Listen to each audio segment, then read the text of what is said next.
Children হোমত আছে 22 গৰাকী, অবজাৰভেশ্যনত 6 গৰাকী, ট্ৰেঞ্জিটত 18 গৰাকী, ষ্টেট হোমত 20 গৰাকী আৰু ডেষ্টিটিউটত 11 গৰাকী, সৰ্বমুঠ 77 গৰাকী আছে।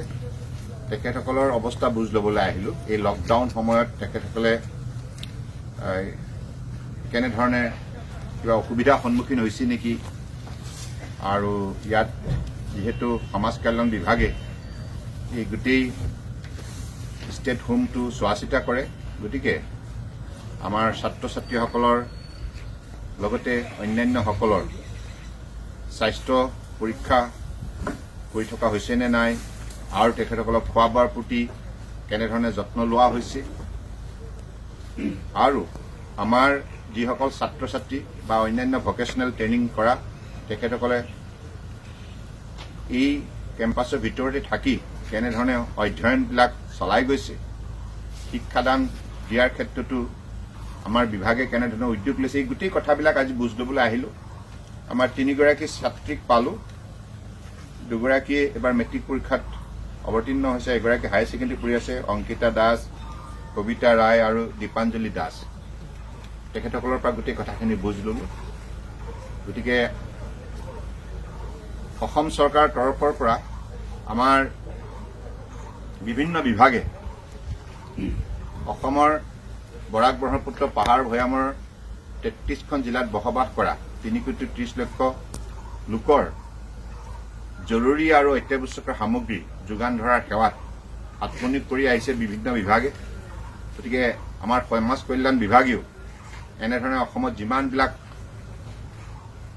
স্থান আছে, কেন্দ্ৰ আছে, এই কেন্দ্ৰসমূহত যাতে আমাৰ যিসকল দিব্যাংগ আছে বা যিবিলাক আমাৰ বিভিন্ন পৰ্যায়ৰ ব্যক্তি আছে, তেখেতসকলে যাতে এই সময়ছোৱাৰ ভিতৰত লকডাউন চলি থকাৰ সময়ত যাতে কোনো অসুবিধাৰ সন্মুখীন নহয়, তেখেতসকলক বিশেষভাৱে চোৱা চিতা কৰাৰ বাবে বিভাগৰ মন্ত্ৰী আমি নিৰ্দেশ দিছিলোঁ, আৰু তেনেধৰণে সমগ্ৰ অসমতেই জিলা প্ৰশাসনসমূহে আৰু বিভাগৰ তৰফৰ পৰা উদ্যোগ লোৱা হৈছে। আৰু মই সেইবাবে আজি নিজেও এই ক্ষেত্ৰত আজি এই ষ্টেটসমূহলৈ আহি মই ইয়াত থকা ছাত্ৰীসকলৰ পৰাই জানিবলৈ চেষ্টা কৰিলোঁ যে তেখেতসকলে এই সময়ছোৱাৰ ভিতৰত কেনেধৰণৰ পৰিস্থিতিৰ সন্মুখীন হৈছে। গতিকে মোক যিখিনি জনালে তেখেতসকলক চৰকাৰৰ তৰফৰ পৰা যিখিনি সহযোগিতা আগবঢ়োৱা হৈছে, তেখেতসকলে এইখিনি কথাত ভাল পোৱা বুলি কৈছে। আৰু মই ইয়াত দায়িত্বত থকা যিগৰাকী ছুপাৰভাইজাৰ আছে, আমাৰ শান্তনা দাস মহন্ত, আৰু আমাৰ সৰ্বমুঠ 60 গৰাকী চৰকাৰৰ ইয়াত কৰ্মচাৰী কাম কৰে, তেখেতসকলক চোৱা চিতা কৰে। তেখেতসকলে যাতে নিষ্ঠাৰে এইকেইদিন আমাৰ এই ষ্টেট হোমত থকাসকলক সেৱা আগবঢ়ায়, তাৰ বাবে মই তেখেতসকলক আহ্বান জনাইছোঁ। আৰু আমাৰ বিভাগৰ মন্ত্ৰী প্ৰমীলা ৰাণী বৰ্মা ডাঙৰীয়া আনিছে, তেখেতক কৈছোঁ সমগ্ৰ অসমৰ 33খন জিলাতে যিমান এনেধৰণৰ কেন্দ্ৰ আছে, সেই কেন্দ্ৰবিলাকত যাতে বিশেষভাৱে চোৱা চিতা কৰে, যাতে কোনোৱে অসুবিধা নাপায়। কাৰণ অসম চৰকাৰৰ তৰফৰ পৰা আপোনালোকেও দেখিছে যে আমি সমগ্ৰ অসমৰ ৰাইজক যৎপূৰ্ণাস্তি চেষ্টা চলাইছোঁ যাতে সকলোৱে উন্নত মানদণ্ডৰ সেৱা লাভ কৰিবলৈ সক্ষম হয়।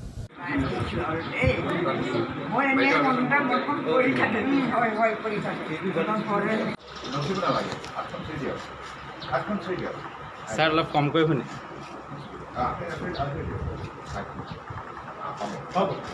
দিছে, পৰামৰ্শ দিছে, সামাজিক দূৰত্ব বৰ্তাই ৰাখি